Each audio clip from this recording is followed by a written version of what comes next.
Selanjutnya dari Partai Nasdem, Ibu Cindy Monica Salsabila.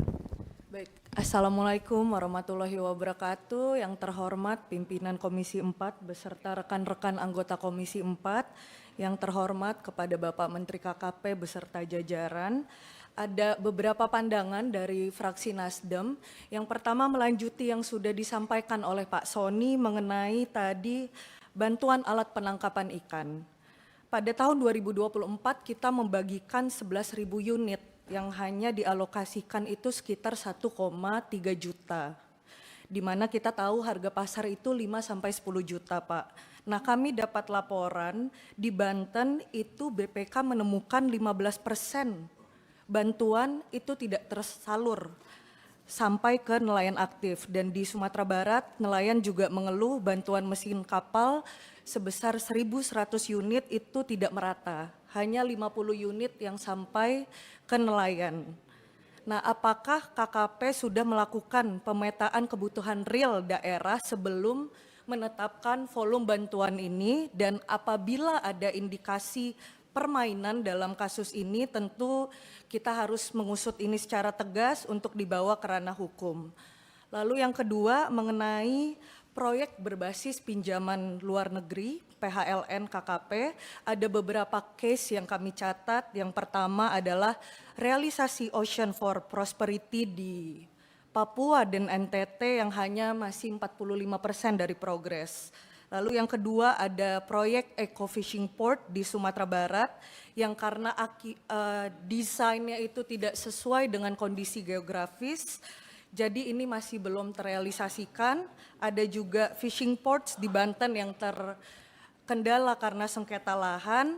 Nah, dari beberapa case ini kami meminta KKP untuk mengevaluasi PHLN ini karena beberapa itu dianggap gagal untuk menjawab kebutuhan lokal. Oleh karenanya fraksi Nasdem juga mendorong KKP untuk melibatkan terus nelayan melalui konsultasi publik sebelum PHLN ini disetujui, sehingga program-program yang sudah kita desain itu tentunya bisa terarah dan terlaksanakan secara maksimal. Lalu mengenai dampak efisiensi pada daerah yang tertinggal. Tadi anggaran sertifikasi nelayan di Papua Barat itu kan dipotong 40% dari 3,2 miliar menjadi 1,9 miliar.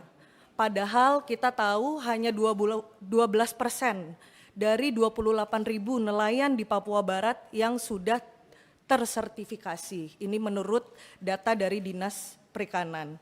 Sementara itu, sertifikasi yang menjadi prasyarat ekspor khususnya di pasar internasional seperti Uni Eropa, ini membutuhkan itu, Pak. Dampaknya yang terjadi sekarang ada 600 nelayan di Raja Ampat itu gagal ekspor komoditas lobster karena nggak ada memiliki sertifikasinya.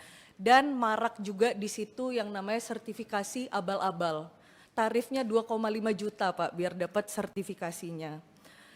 Yang kedua, di daerah tertinggal seperti Sumatera Barat itu UMKM mengalami kolaps karena keterlambatan 8 bulan penyaluran bantuan modal kerja sebanyak 1,2 miliar yang menyebabkan ada 54 UMKM pengolahan ikan khususnya di pesisir selatan itu yang gulung tikar, 230 pekerja itu kehilangan mata pencahariannya, dan produksi ikan asin tradisional itu turun sebanyak 35% yang kami dapat dari data BPS.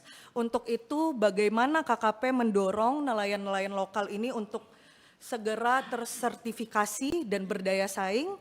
Yang kedua, apa protokol KKP ketika efisiensi ini berdampak tentunya pada kolapsnya UMKM yang berkecimpung di dunia perikanan?